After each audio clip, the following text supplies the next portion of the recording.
learned about, I think throughout this whole conference, I've also been able to share the experiences I've had from living in Canada in the special education department and being able to feed from other individuals in special need, and how as a collective can we come together to accelerate and innovate the changes in Africa. So yeah, thank you.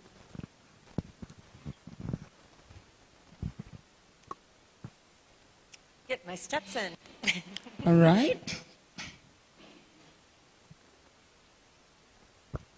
Hi, my name is LaShorage, and my group, we talked about just disability in and of itself in Kenya and the increase in diagnoses, as was mentioned, of children with autism.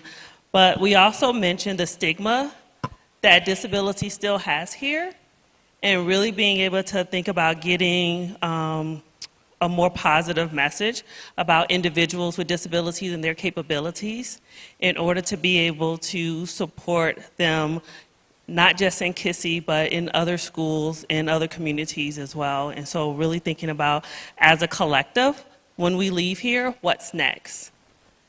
Because we have had great experiences, but what's next and how can we continue on with the work?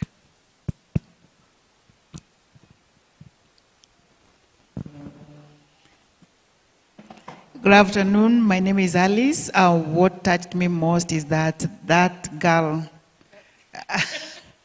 never give up, even with the children with autism and all those children enabled differently. It means that a disability is not inability. That is why they are not supposed to give up.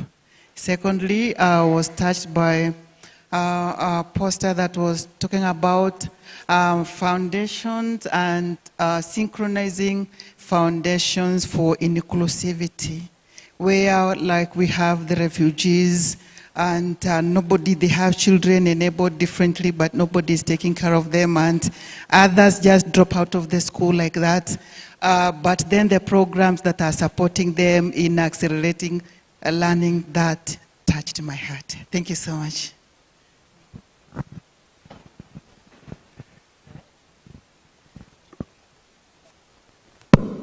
Hi. Do we have any more? Oh.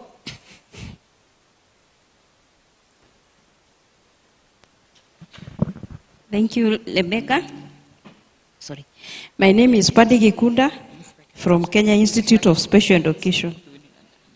What touched my heart yesterday was to understand how much pain we instill in persons living with disabilities for leaving them out in decision making, that we feel like we decide for them, we decide what they do, we decide where they go, but we've never thought that they also have a say on what they want and what they don't want. It is like we are the people with the problem, not them, but us. The problem is with us. Another thing is how parents of children with disabilities are left out, especially when they come to Kenya Institute of Special Education for assessment. We all take interest in the children that they are bringing, forgetting that the parents themselves, they are too tired, they are too desperate, they don't know what to do. But nobody asks them how they feel, or we don't do assessment for the parent, we only do assessment for the children, and we only give support to the children, not the parents. So I wish we can be able to take into consideration that the mother of a child or the parent of a child with a disability is also somehow disabled. Sorry to say. Thank you so much. Okay, so in the next few minutes, we're going to move out to our breakout sessions. But before we do that, I wanted to remind everybody about tomorrow's program. We start at 7:30 with registration to 8, and then we have our breakout sessions one starting from 8 to...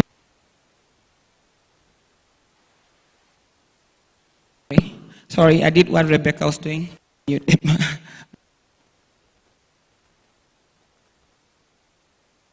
Hear me? I was going to turn on my teacher's voice, but here we go. So this is our program for tomorrow morning. Just to remind you, we start at 7:30, and we have several sessions, 4, 5, 6, and 7, and then we have our lunch, and right after lunch, we will have a goodwill message from the Deputy Vice Chancellor of Egerton University, and then we will have excursions. And speaking of excursions, we have a table out there. If you did not sign up, or if you want to clarify what excursions you are on tomorrow, you stop by and come and see us. But for right now, it's time for our afternoon breakout sessions. If you need help with figuring out where the sessions you're interested in is located, we are around, and we have some help in the back too. Thank you.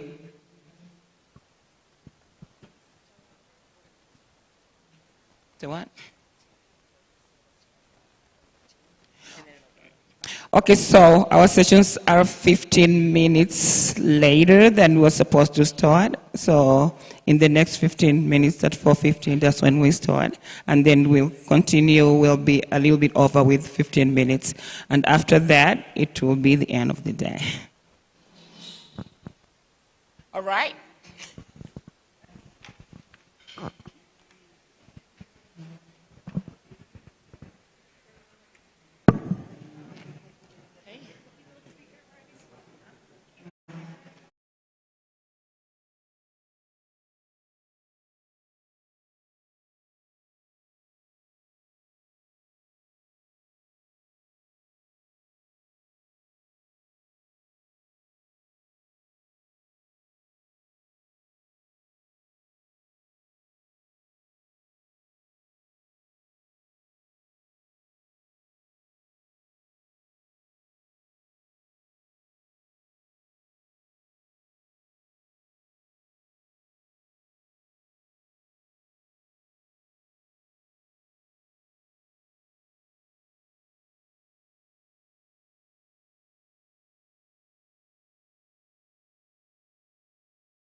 Lunch, when you walk right into it, there is room 1 on one side and room 1 on the second side, and then the rest of the rooms are around there, so you can see them.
We want you to be there. Practical training that relates and fits so well in the current world. Egerton, teamwork!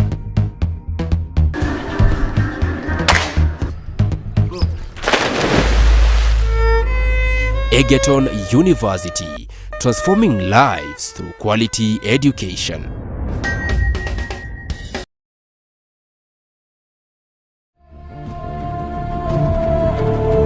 Egerton University houses the following faculties: Agriculture, Arts and Social Science, Commerce, Education and Community Studies, Engineering and Technology, Environment and Resource Development, Health Sciences, Science, Faculty of Law, Faculty of Veterinary Medicine and Surgery, Institute of Women, Gender and Development Studies, College of Open and Distance Learning.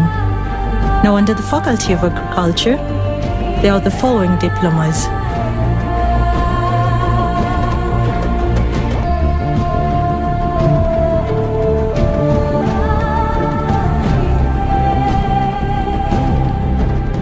the following are the degree programs: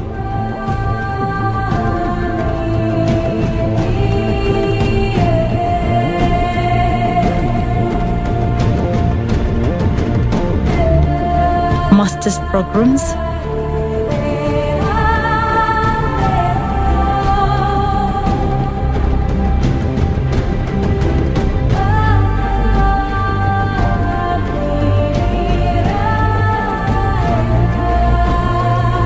and doctorate degrees.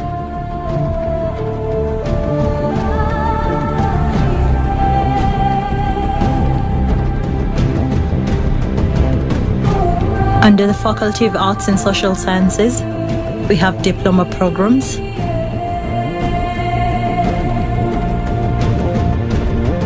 degree programs,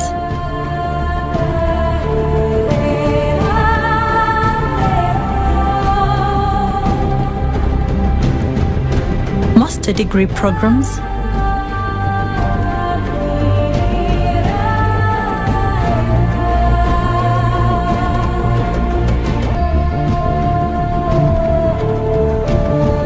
and doctorate programs.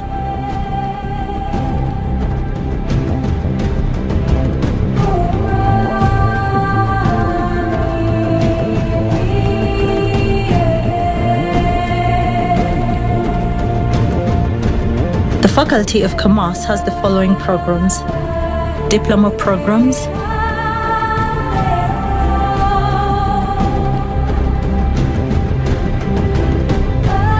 degree programs,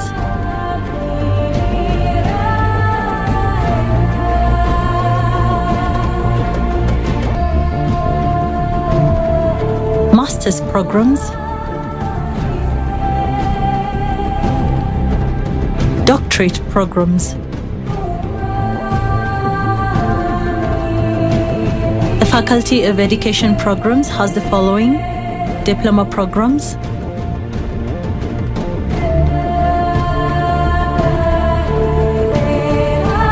degree programs,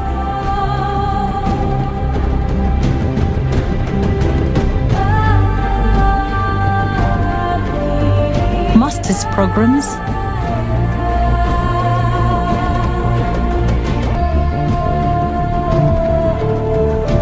doctorate degrees.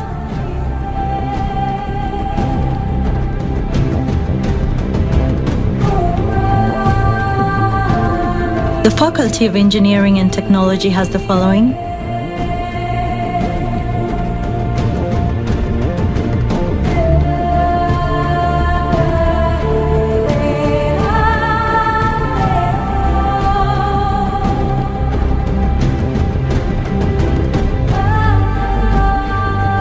under the Faculty of Environment and Resource Development, diploma programs are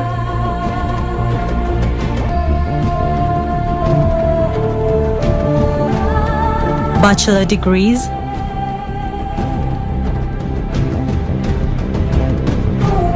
master's degrees,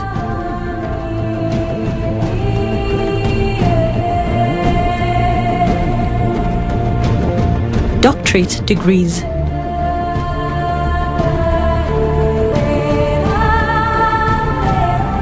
Under the Faculty of Health Sciences and Programs, we have bachelor degrees,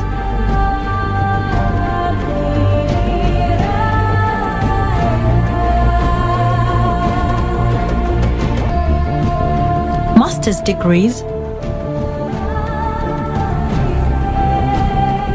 and doctorate degrees.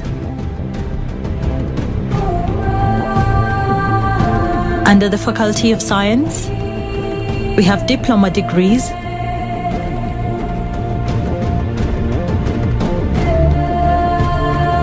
bachelor degrees,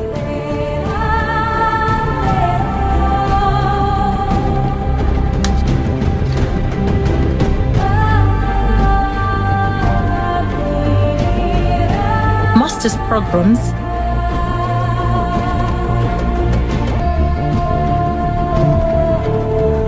doctorate programs.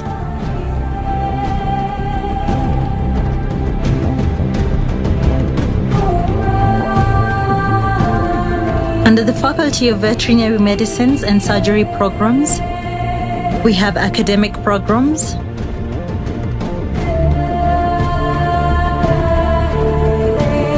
upcoming undergraduate and graduate programs, short courses.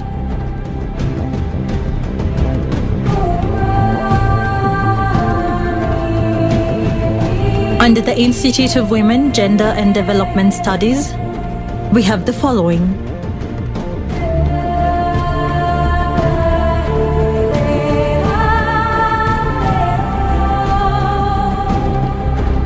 last but not least, we have the College of Open and Distance Learning Programs with the following: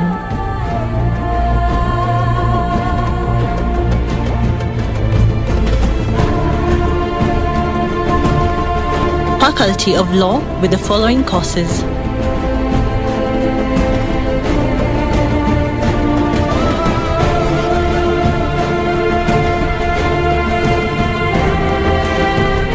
Egerton University, transforming lives through quality education.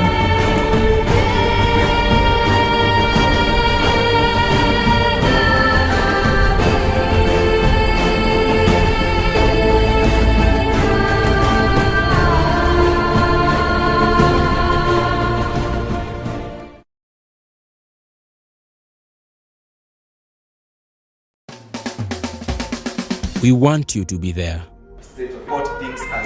Practical training that relates and fits so well in the current world. Egerton, teamwork!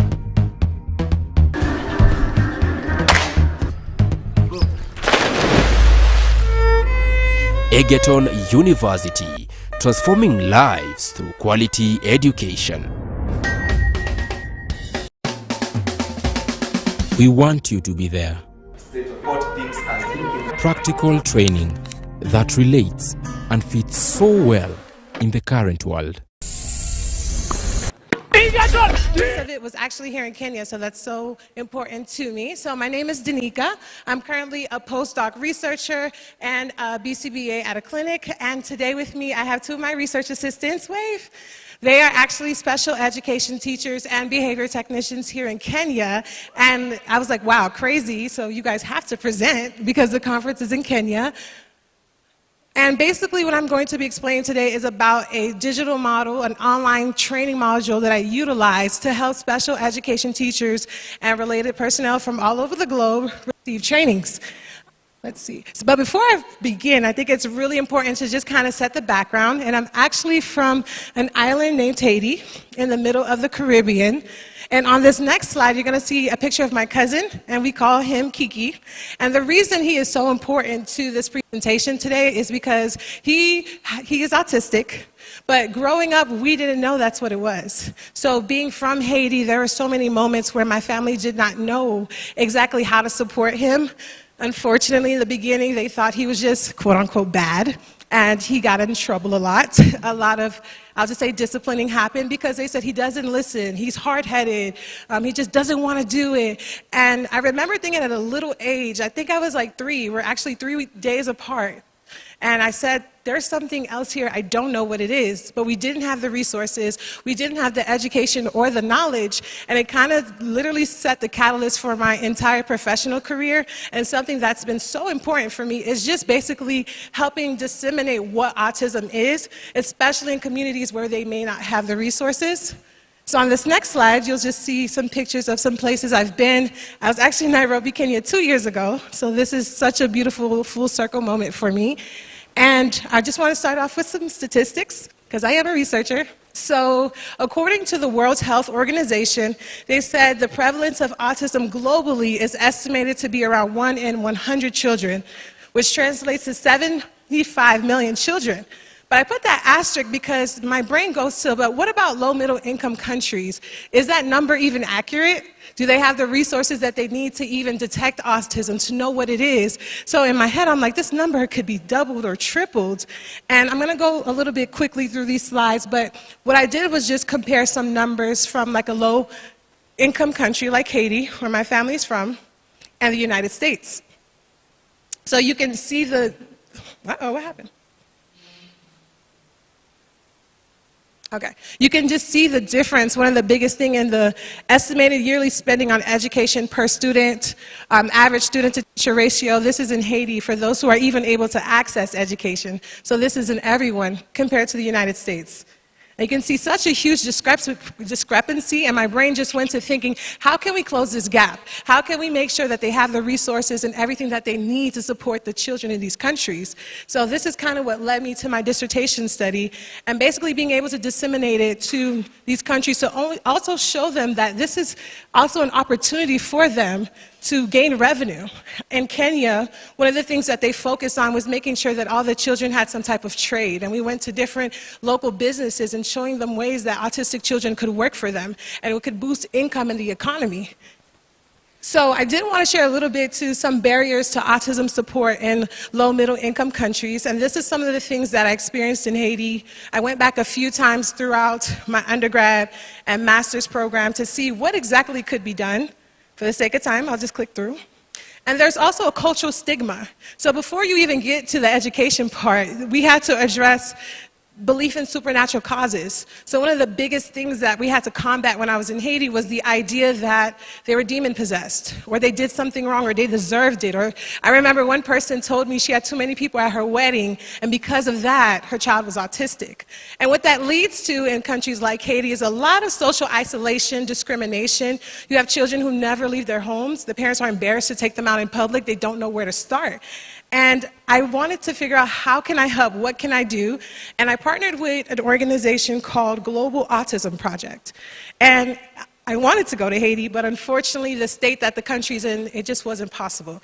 So my heart was shattered. I was like, I can't go back to Haiti. Unfortunately, the president was assassinated, and it's just not a place I need to be right now. And I ended up going to Kenya in 2023. I hope the video loads. Yay, so we were able to do some training for a lot of the staff that were there, including Martha, that's where I met her. And from there, we were able to just sit with them and ask them questions, ask them how we can support them and train them. And best experience of my life, I could talk about that for 20 minutes, but I'll continue. When I came back, the thought in my head was sustainability. What can we do to make sure that we can continue to support them, because I cannot fly 15,000 miles every month. It's just not feasible. And I just didn't feel right about coming, helping, and saying, okay, bye, see you in 2 to 3 years. So the good thing about this is this was a little bit after COVID, when we started utilizing a lot of Zoom, a lot of Google Meet, online resources, making online modules because of that distant learning. And because of it, I was able to come up with a framework that was able to assist us with training a lot of the staff there. And the beautiful thing is that Global Autism Project already did a lot of the work for me. So not only was I able to partner with some of the staff I worked with in Kenya, but they were also able to connect me with other sites throughout the world where they spoke English, of course. We were able to do some training with them. So I'm going to just show you guys some data of some of the participants that we had. We had a total of 33 people. That was the age range of the clients that they served. Most of them with children with special needs between 5 to 9 years old. And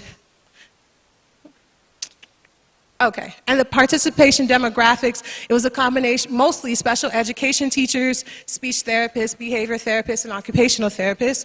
And I do tell people that the certification looks different in those countries versus the United States. So of course, when I'm using these terms, I'm also saying that I cannot speak for their credentialing body. However, these are the titles that they're using. So we were able to train them based on our specific trades. And basically, this is the learning path that they took. They did a pre-test on their knowledge of evidence-based practices. We gave them access to an online learning module.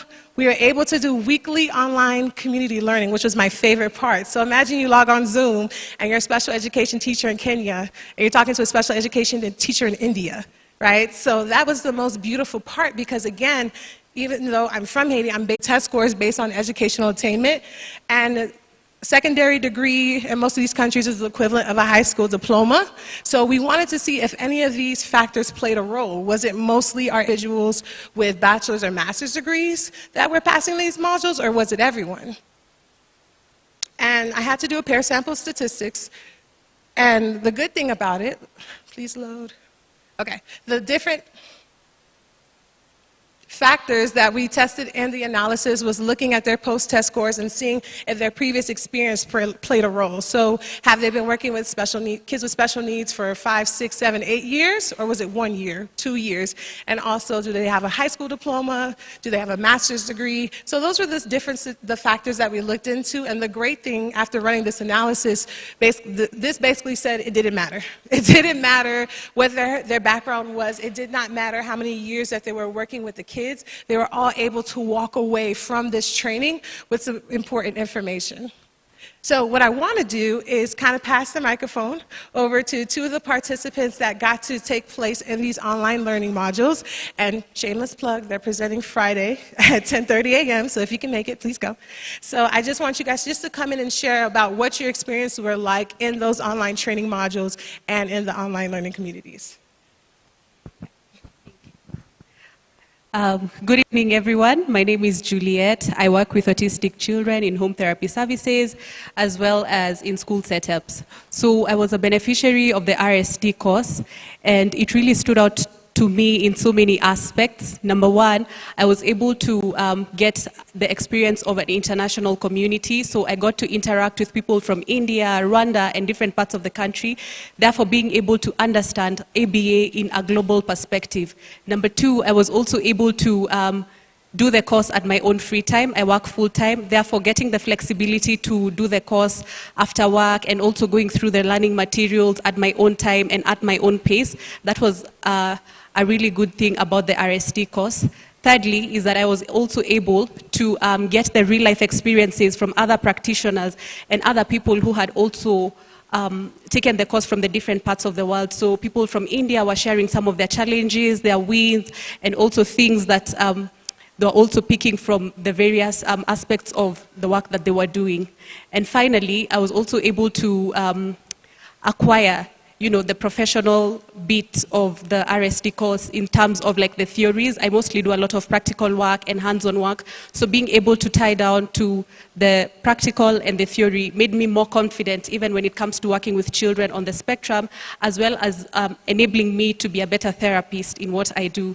So basically, I would say the RST course has not only influenced my understanding in terms of personal and professional life, but it's also given me the confidence to engage more with people on the spectrum and also understand what it means to be a better practitioner. Thank you.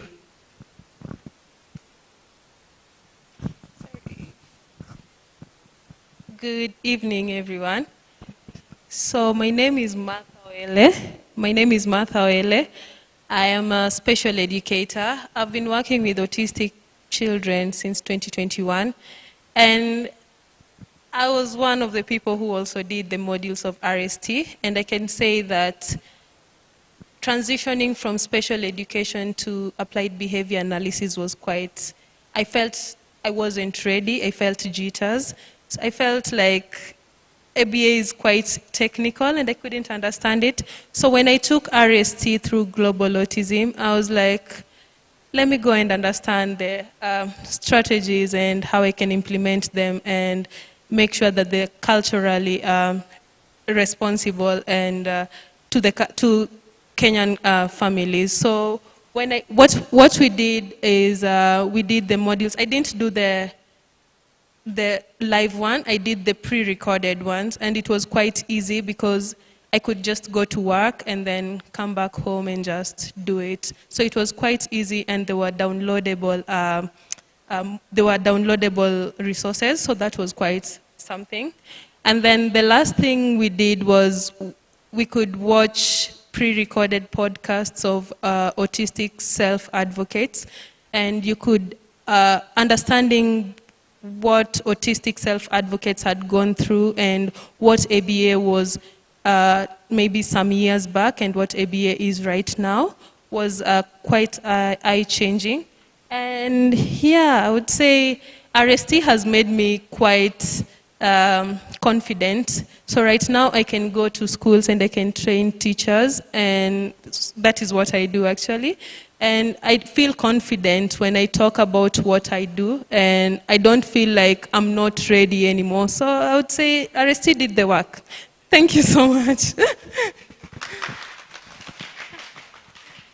Thank you, Juliet. Thank you, Martha. I don't think it's a coincidence that this conference was in Kenya. And honestly, I just want to leave with the point as far as the study that utilizing online support showed us that we can create a world where every single child can thrive, no matter where they are.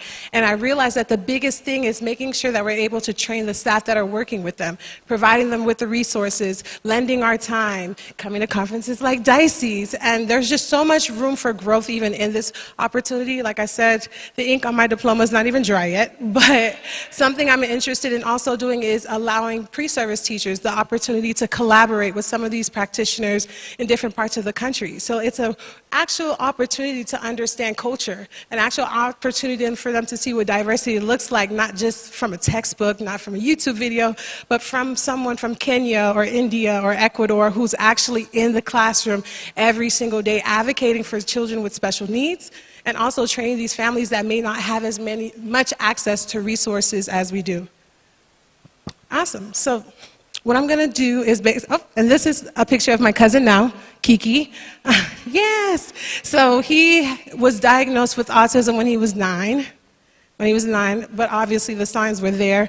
And thankfully, right now, we're the same age, so he's 34. And he's actually in some adult programs, which, you know, it makes me think, of course, he's thriving and we're so proud of him. But what if he got access to what he needed when he was 3, 4, 5, 6, you know, and he wasn't just kept at home, because that was something we could do. There wasn't any laws forcing you to take children to school. You could just keep them home. So imagine all that learning loss for him. And I keep this picture with me just to remind me why I do what I do. So thank you guys for listening. I know there's someone right after me, but maybe I have time for 1 or 2 questions, if anyone has any. Yeah. 5? Okay, awesome. Does anyone have any questions? I'll just walk with the mic. I feel like I'm on a talk show. I'm coming.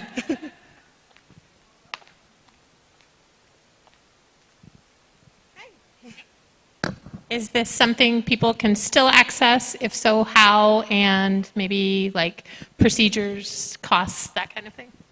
Absolutely. So the online training modules? Yes, those are still available. So if someone's stateside, of course, they charge them. I think it's probably like $50 to access, lifetime access. If they are outside of the US, they'll give it to them for free. Yeah. That's me. Did you rely on any free modules that are already existing, so from like UNC or the IRIS Center or anything like that, or did you develop all of the modules yourself? So I will say Global Autism Project is a huge organization. We work together, but for myself, we actually did look at like the IRIS module to see like, okay, what's working? What's already out there, what's already done? The thing is, the IRIS module is so specific. So what we had to do was slam everything, literally, into like just a larger access for them, something bite-sized that they could get through quickly. No problem. Well, if there are no other questions, I'm just going to say thank you, everyone, for coming to my presentation today. I know we are short on time, so I'm just going to unplug, and whoever's next can come on up.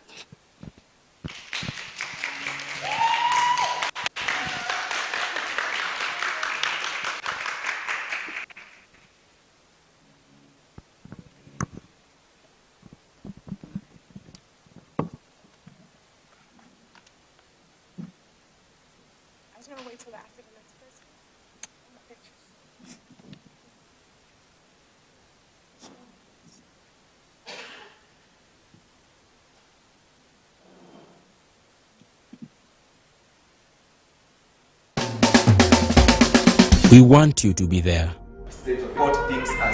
Practical training that relates and fits so well in the current world. Egerton, teamwork!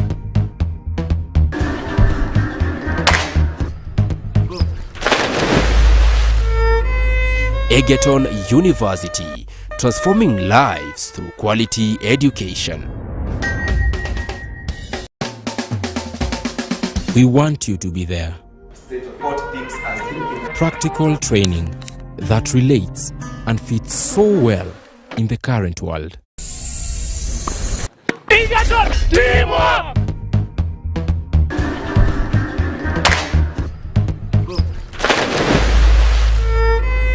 Egerton University, transforming lives through quality education. We want you to be there.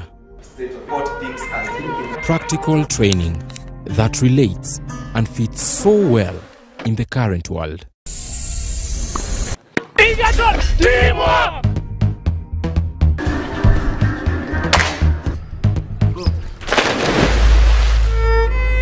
Egerton University, transforming lives through quality education. We want you to be there. Practical training that relates and fits so well in the current world. Egerton, teamwork!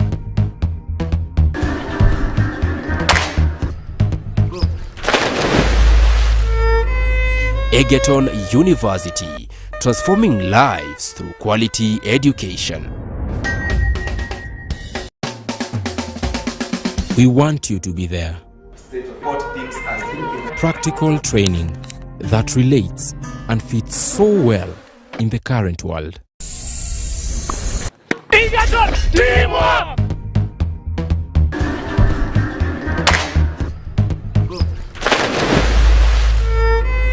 Egerton University, transforming lives through quality education.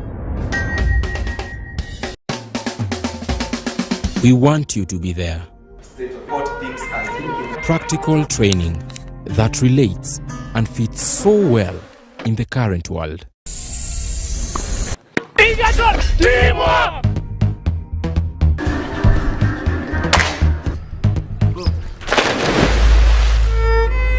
Egerton University, transforming lives through quality education. We want you to be there. Practical training that relates and fits so well in the current world. Egerton, teamwork!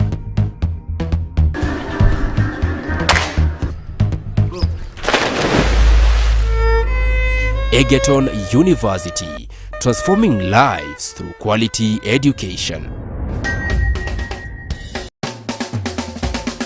We want you to be there. Practical training that relates and fits so well in the current world. Egerton, teamwork!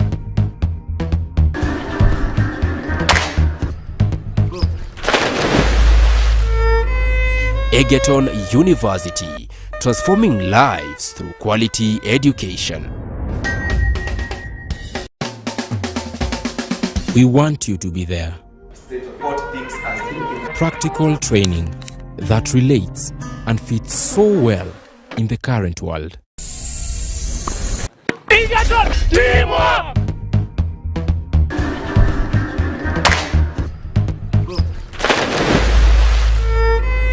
Egerton University, transforming lives through quality education. We want you to be there. Practical training that relates and fits so well in the current world. Egerton, teamwork!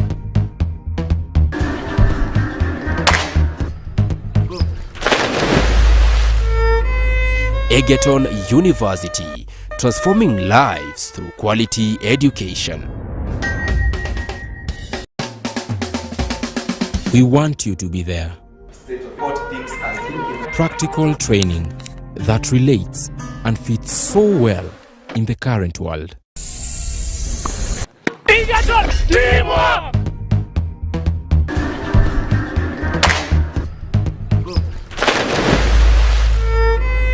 Egerton University, transforming lives through quality education. We want you to be there. Practical training that relates and fits so well in the current world. Egerton, teamwork!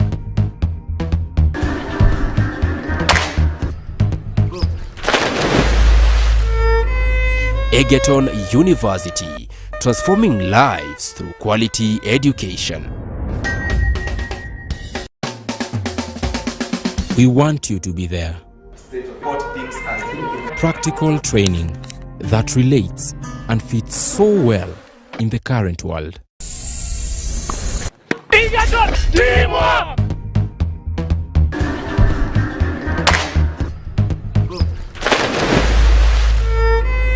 Egerton University, transforming lives through quality education.